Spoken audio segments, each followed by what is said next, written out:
Hello YouTubers, welcome to World Cinema Reviews. This is your host, Frank the Vamp. And tonight I have the pleasure to introduce to you an iconic film. A film that actually started a genre. You see, I recently reviewed the movie Spookies, and that got me thinking into 1980s horror movies. So I started searching for 1980s movies and reviews to do, because they were so awesome. That was a time where horror really peaked, I think. And there's so many great things. The 70s were great, were horror, but the 80s were something special. Either they were awesome or ridiculously awesome. So I started thinking, what film is so iconic that started a genre? Friday the 13th, a 1980 movie. And I've seen tons of people in the internet. They do movie reviews usually. They do series of reviews where they talk about all of the Friday the 13th movies. But I don't. There's a couple of things that bother me. That there's not a lot of people that focus on the first movie as much.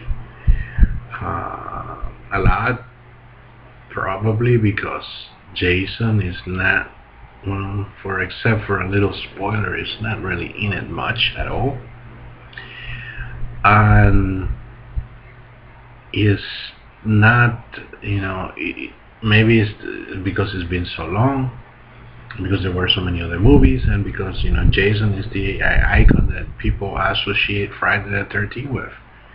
But Friday the 13th is a great film.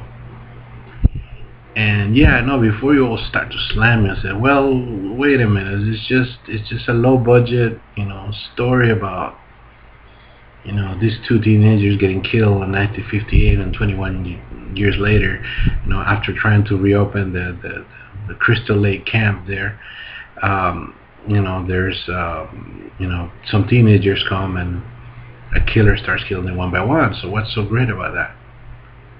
A lot.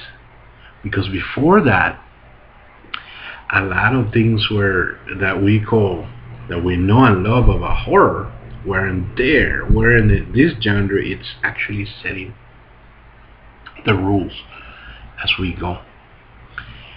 Let me just start knocking them off one by one to tell you why Friday the 13th, the original one, it's truly an incredibly smart film. Let's just start with being a pioneer. First of all, let's recently my friend Grumpy Andrew, he's got, by the way, subscribe to him. He's awesome. He's got great videos. He got me thinking about the screen films, telling me the horror laws.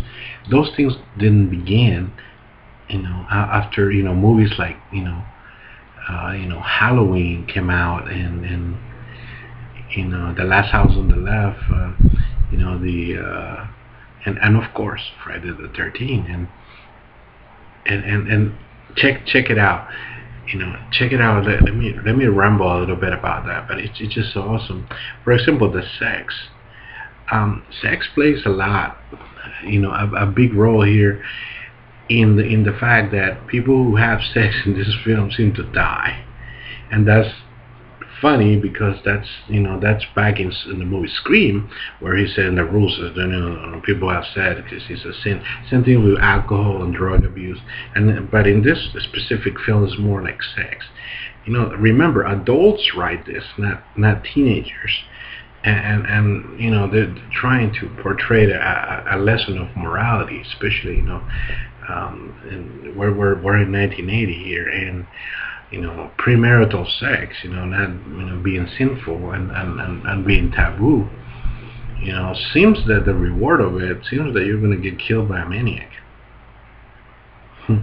But think about it. I mean, that's goes throughout this film. It's here on Friday the 13th, and not only that, it's actually a big motivation.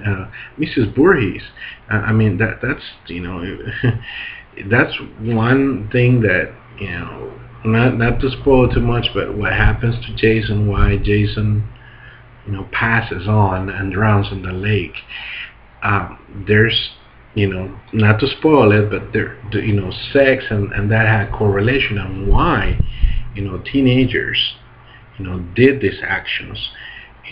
Why, what does it impact on her psyche and her morality, and what she warps on her insanity. So there's very very things, things like investigating noises. uh, you know so, you hear a noise, oh, let's go check it out, and you never come back. And others say, I'll be right back. That's always present. Things like you know um, oh, let's split up. Yeah, you look over here, you look over there. Those things that now no. I mean, this was really written by someone who understood the human condition. This is all another great thing about this film. It's not badly acted. In fact, it has really really cool performances by some, and it it beats the cliche that all slasher films should be dumbly acted and bad in nature, and not at all, not at all. This film was actually teenagers actually look, talk, and sound like teenagers. So it's that's a respect for this movie. It's not a skin flick. This movie could have been easily, in order to be to try to earn money. In fact, they could have tried to pull a little skin. There is some skin shown, but not much, not at all compared to other films. So it's this is a conscious decision, by director Sean Cunningham, and it's something that it truly it truly says something about the film. Is not, it's being carefully, it was a low budget film, but there was a lot of effort put into it, and it turned out fantastic. It didn't rely on excessive gore. Yes, there's kills, yes, there's some gore, but nowhere near. I mean, we had some films prior to this. Hey, we had the Texas Chainsaw Massacre before this. We had Halloween. We had some really bad kills on Halloween, and no, this relatively tame, So it did not rely on excessive gore, and there's now here comes why we love it. Being it's just one of the things that I believe, my theory why we started to gather and have a dear place in our hearts for Friday the 13th, and one of the things is the stylish killings. It's not just horrible gore, destroy, rip off the head, destroy. Now, even though there may be some of these things in Friday the 13th, but it's not the main thing. It's more on the setup and how you do it. That brings me to Kevin Bacon. Kevin Bacon, awesome, man. It appears not much in the movie, but don't you think it was really cool the way he was? Small spoiler, but Kevin doesn't survive. And the way he goes is really really cool. So that started, and that was a trend in the series. Especially after Jason came along, it's just how stylish the killings were. They go from brutal to unexpected to gory to out there. So that was one part of the series that began. The importance of the music. Some of the way that they did not to make it too gory, I think, is replaced goriness with the music, the effects, and you know, one of the awesome things on that. Do you hear a little bit of Jaws on this here, on the music? Think about it. Do you hear a little bit of Psycho in there? You know, it's a little bit. It's really like that music really literally takes you, and the sound effects, the best thing ever. Remember?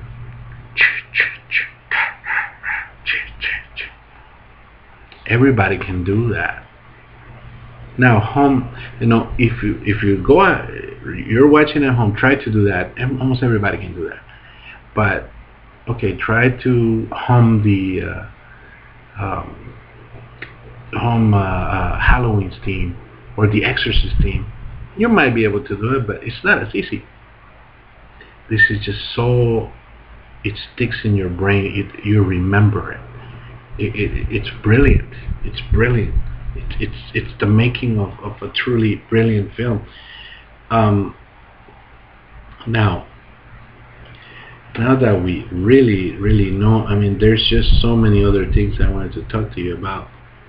Oh yeah.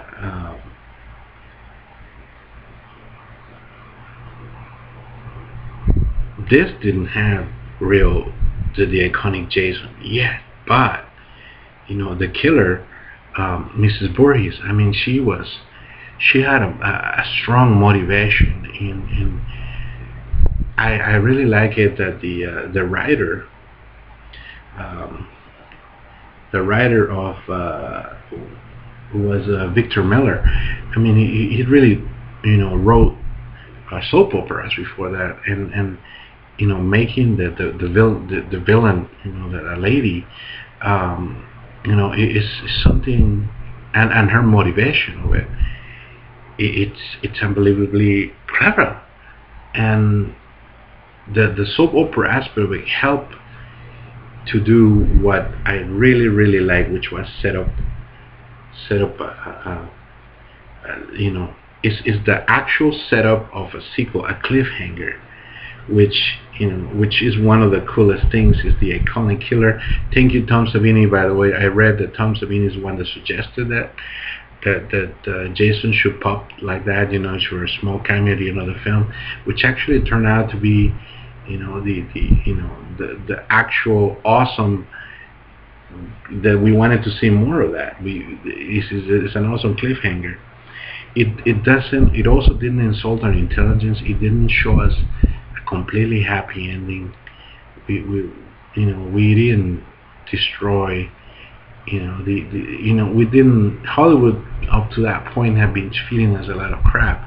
Real life is not really happy, mostly and sad. So it didn't insult our intelligence. So fairly intelligent. Finally, I think that one of the things that I can't live without telling you is strip monopoly. Oh yeah, I wanna do it. When this happened, I was too young, and I didn't watch this when I was 6. So now you can guess my age by now, probably. But I wasn't of age to watch this, so I watched it, several years later. But man, wouldn't that be cool to play strip Monopoly? I'm gonna put it on my bucket list. Maybe you should too. So Friday the 13th, awesome movie. What else can I say because I need to leave a cliffhanger, is tell you that I'm motivated. So I'm gonna talk about the remake on another video coming up soon. So my thoughts on the reboot of the series. See how it goes. But I'm glad you joined me. Please comment. Please subscribe. Take it easy. Be blessed. And happy Friday the 13th. I know we just passed it, but hey, there's one more this year. See you later.